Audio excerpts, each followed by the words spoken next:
Bonjour et bienvenue à tous. On vous retrouve aujourd'hui dans le cadre d'une autre capsule et on va parler d'un thème, en fait cette fois c'est un thème à la demande. Un certain nombre de nos auditeurs, nos abonnés nous ont écrit demandant quelques informations techniques sur un sujet très technique. Il s'agit de la reprise des entreprises en difficulté à la barre du tribunal. Donc, en fait, on a décidé d'aborder le sujet pour répondre aux questions de nos abonnés, d'une part, et on profite de l'occasion pour jeter un regard également sur le droit marocain, mais aussi sur le droit OHADA. Notre invité aujourd'hui, c'est M. Bruce Ilembi. Il est doctorant, il soutient son doctorat dans quelques semaines. Il est également professeur à l'université privée de Marrakech et il est fondateur et promoteur de la marque Bruce Lead Fashion. À mon invité, je souhaite la bienvenue. Merci professeur pour l'insigne honneur que vous me faites de m'inviter et vraiment toute ma reconnaissance pour tout ce que vous faites pour nous, pour tous les étudiants et puis pour tous les acteurs économiques. Alors, vous êtes à Marrakech depuis longtemps, ça c'est une petite parenthèse. Donc, vous êtes venu pour faire des études, vous êtes à la faculté de droit de Marrakech. Et vous êtes allé jusqu'au bout, en fait, de votre formation, puisque vous allez soutenir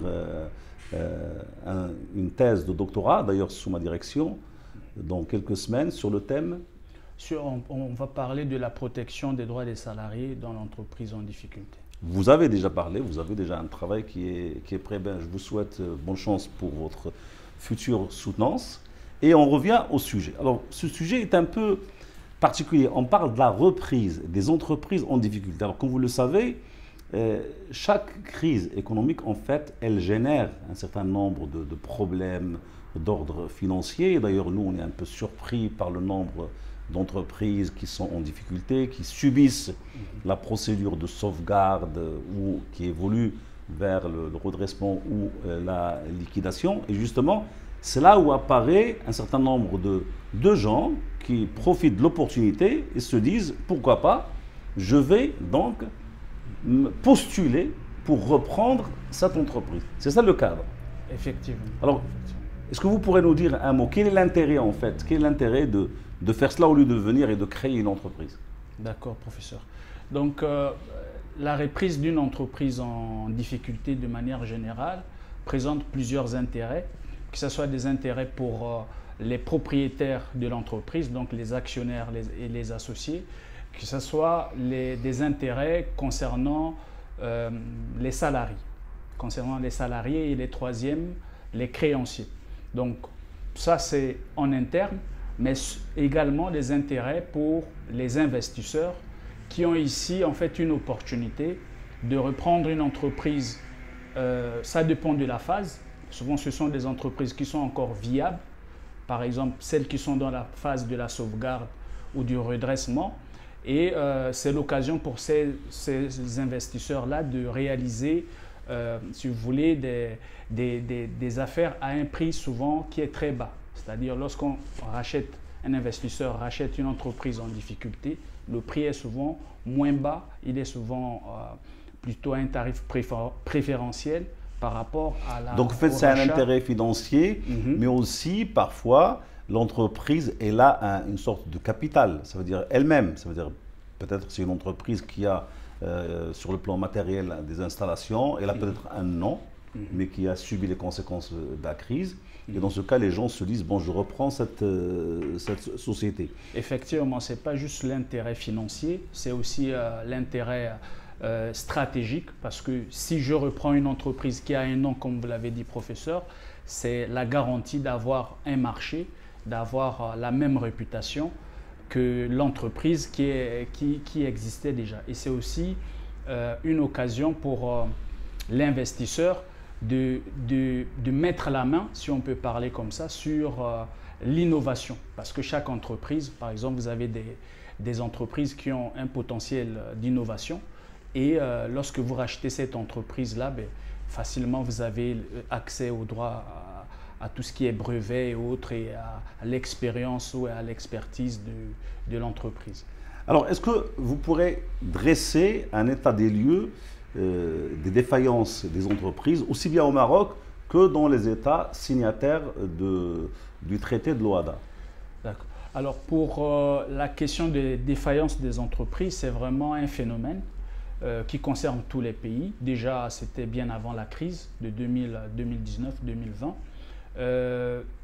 Déjà dans les années 2008, au fort de la crise économique, on atteignait des pics concernant les défaillances d'entreprises. Et avec la crise sanitaire et les mesures drastiques qui ont été envisagées quasiment par tous les pays, le Maroc et les États de l'OHADA, le nombre d'entreprises a vraiment explosé. Au Maroc, on est passé, d'après InfoRisque, à presque 12 500 entreprises en difficulté par an. C'est un pourcentage de 17,4%, ce que j'ai vu. Effectivement, parce qu'en 2021, il y avait à peu près 11 000 entreprises en difficulté. Et dans l'année 2020, on n'avait pas des chiffres parce que, si vous voulez, chaque État avait mis en place des mesures d'accompagnement pour les entreprises. Et c'est la raison pour laquelle, en 2020, on n'avait quasiment pas d'entreprises en difficulté, ou du moins le chiffre n'était pas aussi explosif que celui-là, que ce soit au Maroc ou dans les pays de l'OHADA. Alors, donc c'est la même chose ou il y a une différence?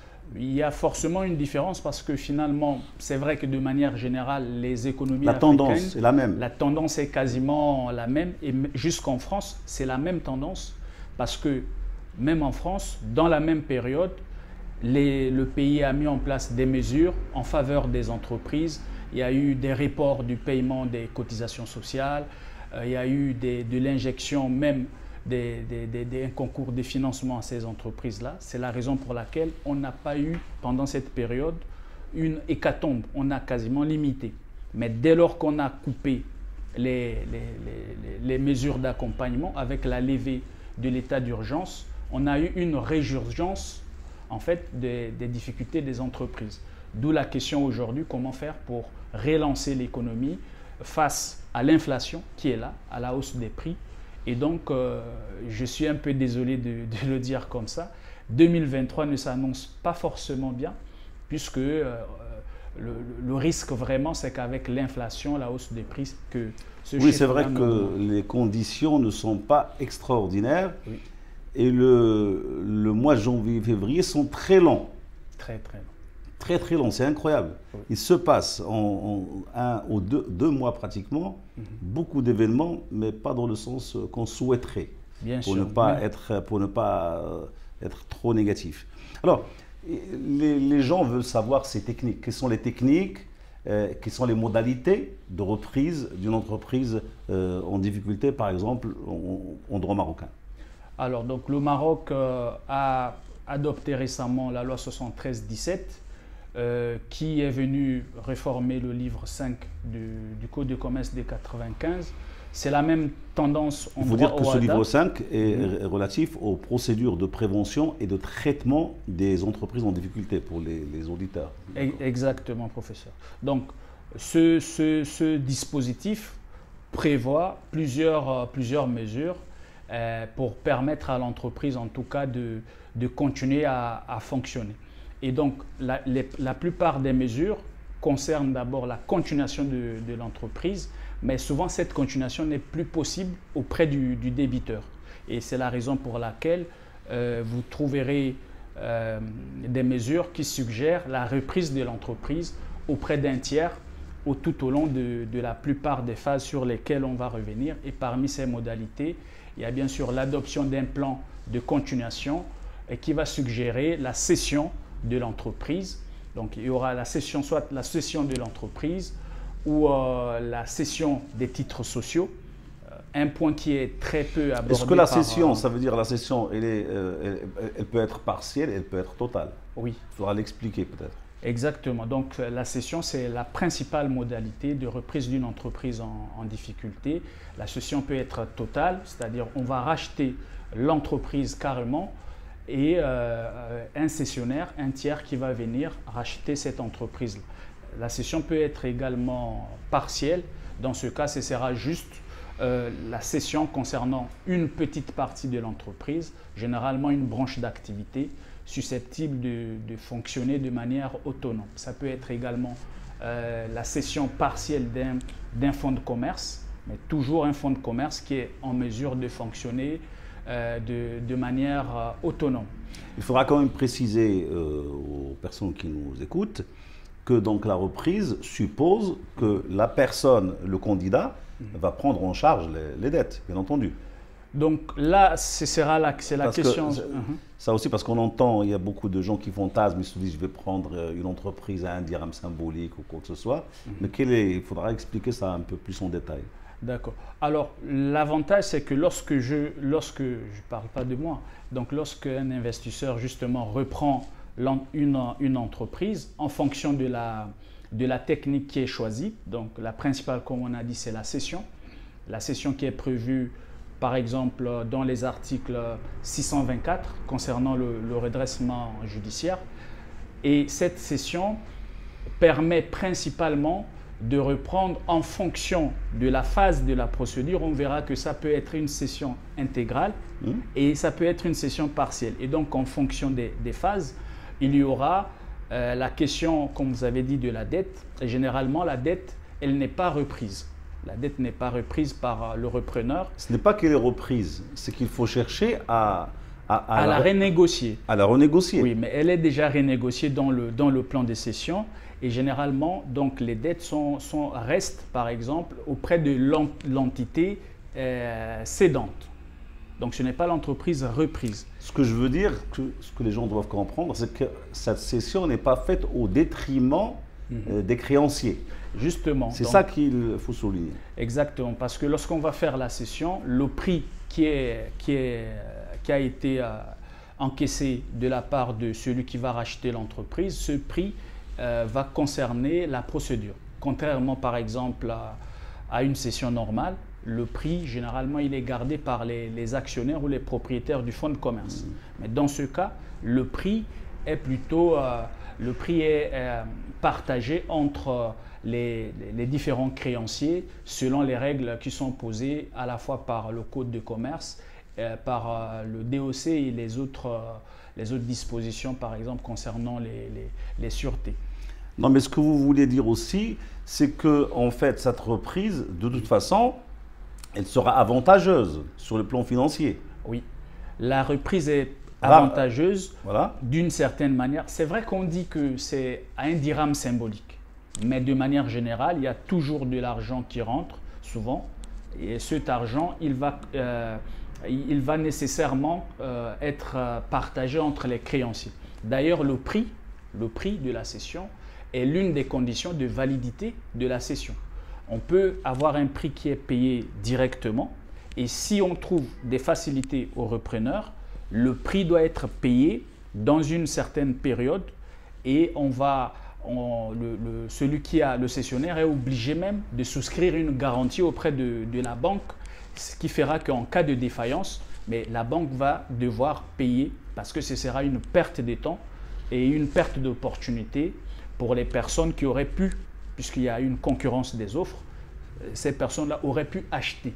Mais lui, il a accepté d'acheter, le tribunal a signé, donc dans ce cas, l'investisseur qui a pris le cessionnaire est obligé de payer. Dans le droit marocain, il y a une forme de flexibilité, mais dans le droit OHADA, le maximum c'est 2 ans. Il a 2 ans pour payer. S'il ne paye pas, c'est l'une des conditions d'annulation de la cession. Ça nous amène vers les conditions justement et les effets de la réalisation de la reprise d'une entreprise en difficulté. Quels sont les effets? Alors, avant Vous venez de souligner quelques effets d'ailleurs. Exactement. Donc avant d'entamer peut-être les effets, peut-être on va expliquer à toutes les personnes qui nous suivent, qu'on remercie par ailleurs, tout ce qui concerne les conditions. Donc, pour faire simple, il y a 2 conditions, les conditions de fond et de forme. Et on va les traiter de la manière suivante. On va prendre les conditions de fond qu'on va mettre dans la phase préparatoire. Donc il y a une phase préparatoire de la session qui est généralement gérée en fonction de la phase de la procédure, gérée soit par le débiteur dans le cadre de la sauvegarde, mais toujours accompagné par exemple du syndic. Dans le cadre du redressement, bien sûr, c'est principalement le syndic qui gère la question des offres, puisque contrairement aux autres, il faut que le syndic puisse établir, puisse faire l'inventaire des biens, des actifs de l'entreprise, et par la suite, on va savoir combien vaut l'entreprise, qu'est-ce qu'on veut vendre. Par exemple, on doit identifier les biens avec les sûretés qui grèvent ces biens-là. On fait un état descriptif de tous ces biens-là, et par la suite, on va commencer à lancer, on va faire une forme d'appel d'offres. Donc, le syndic sera obligé de communiquer l'existence des offres auprès des tiers. Parce que l'objectif, c'est quoi? C'est qu'en interne, on ne peut plus racheter l'entreprise. On est coincé. On veut avoir des gens qui vont ramener de l'argent. Donc, il faut que ces personnes soient informées pour justement venir. Donc, ça, c'est la phase de préparation du côté du syndic qui fait tout ce qu'il convient à ce niveau-là avant d'aller voir le greffier pour faire la publication des offres, que ce soit au niveau des journaux d'annonces légales, que ce soit... Donc là, vous parlez des formalités. Des formalités. Donc, c'est obligatoire de faire connaître les formalités les offres administratives. Oui. Voilà. Donc, on fait connaître les offres, que ce soit au niveau du journal, au bulletin officiel, mais également dans les journaux spécialisés, dans la presse économique ou juridique, que ce soit ici au Maroc, dans Média 24 et les autres. Donc ça, c'est la phase de préparation. Donc, oui. Après cette phase de préparation, le repreneur doit, pour candidater, il doit présenter une offre dans laquelle il doit indiquer, en fonction, donc c'est la même chose en droit OHADA et en droit marocain, une offre qui comporte en fait plusieurs indications, notamment les perspectives de l'entreprise, les modalités de financement, le prix, est-ce qu'il compte le payer cash ou est-ce qu'il veut bénéficier par exemple des facilités, les emplois qui seront maintenus ou pas. Et donc tous ces éléments, il doit les faire dans l'offre qu'il va déposer chez le syndic. Et par la suite, le syndic va même lui demander des états, donc tout ce qui est comptabilité, et tous ces documents sont transmis au juge commissaire, et c'est le juge commissaire normalement qui décide de la cession. Donc les conditions de fond et le reste, ce sont des conditions de forme. Peut-être une condition essentielle qui concerne le repreneur. Donc on peut se poser la question, j'ai mon entreprise, elle tombe en difficulté, est-ce que je peux la racheter? Donc à cette réponse, le législateur marocain, le législateur de l'OHADA, les deux sont catégoriques. Le dirigeant, le chef d'entreprise, ne peut plus reprendre il ne peut plus postuler, ce qui est logique, parce qu'il a fait déjà montre d'incapacité à gérer son entreprise et il a même mené à ces difficultés dont elle souffre. Oui. Au-delà de l'incapacité, c'est l'aspect malhonnête qu'on veut aussi prévenir, parce que ça peut être une manière finalement pour le gérant ou le propriétaire de se séparer facilement de ses salariés, parce que pour licencier des salariés... pour éviter voilà, toute action animée par la mauvaise foi. Voilà. Écoutez, je vous remercie pour ces explications. Le sujet est vaste, mais nous, on le fait dans le cadre de cette capsule qu'on ne peut pas prendre beaucoup de temps. Il est passionnant. Si les auditeurs tiennent à ce qu'on revienne sur le sujet, ils vont nous écrire. Je n'ai pas l'habitude de le dire, mais il faudra quand même marquer que vous suivez, marquer j'aime, il faut s'abonner, etc. pour animer cette chaîne qui est la vôtre après tout. Mais avant de nous quitter, deux petites choses.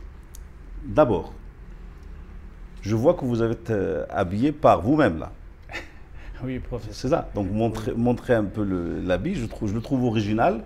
Est-ce que ça s'adresse à tout public ou à un public particulièrement africain, ou c'est quoi? Parce que je vois qu'il y a beaucoup de couleurs, c'est très gai. Ça c'est quoi? Donc expliquez-nous. Bon, donc là, c'est une création, c'est l'une des dernières créations que j'ai eu à confectionner en pensant justement à cette émission pour laquelle je ne cesserai de vous remercier pour l'opportunité. Nous sommes très ravis de vous recevoir. Donc, on travaille en fait principalement avec une signature africaine. On part de l'idée que l'Afrique doit avoir confiance en elle-même et les Africains doivent porter également leur tissu, valoriser le travail des artisans. Et généralement, je travaille avec des tissus faits main, que ce soit de l'Afrique du Nord ou de l'Afrique centrale. Et ce n'est pas juste destiné aux Africains, mais c'est fait par les Africains pour le monde. Parce que finalement, aujourd'hui, si on porte des marques italiennes et les autres, en tout cas, nous, ce n'est pas une prétention, mais vraiment, c'est un souhait que le monde puisse également porter des articles qui sont créés par des créateurs africains et des designers. On le dit souvent, l'Afrique a beaucoup à dire et à faire vis-à-vis du monde. Et il le fait déjà, oui, à tous les niveaux. Donc en fait, ça rentre dans le cadre de vos créations et de la marque Bruce Lead Fashion. Effectivement. Ça, c'était la première chose. La deuxième chose, avant de terminer cette rencontre, j'ai l'habitude de poser la question de savoir quelles sont les lectures parallèles autres que le droit que vous avez en ce moment. Alors, bien sûr, je lis beaucoup, pas que seulement que du droit. Montrez-le d'ailleurs, ça c'est le code OHADA. Voilà, donc c'est le traité de l'OHADA. Traité, oui. 17 États qui sont partenaires du Maroc. Le Maroc n'est pas encore membre de l'OHADA, mais en tout cas, il ne tardera pas. Voilà. Et par rapport aux lectures, je lis beaucoup des ouvrages de Cheikh Anta Diop. Cheikh Anta Diop, qui est l'un des plus grands savants africains du XXe et je dirais du XXe siècle. Et je lis également des ouvrages sur le développement personnel, notamment sur la productivité. Là, j'ai un ouvrage, par exemple, de James Clear sur Atomic Habits. C'est un ouvrage qui m'a beaucoup servi par rapport à la productivité, parce que pour réaliser une thèse et les autres travaux, il faut avoir la méthode. Et l'une des méthodes, c'est savoir comment, en tout cas, donner la priorité aux priorités et avoir des habitudes productives. Donc, c'est un ouvrage que je recommanderais volontiers à tout le monde pour mieux gérer son temps, pour mieux développer les bons réflexes. Ben écoutez, je vous remercie infiniment pour cette rencontre, pour cette présentation. Je vous souhaite une bonne réussite dans quelques semaines à la soutenance de votre doctorat. Et aux auditeurs, je donne prochainement un autre rendez-vous. Merci de votre écoute. À très bientôt.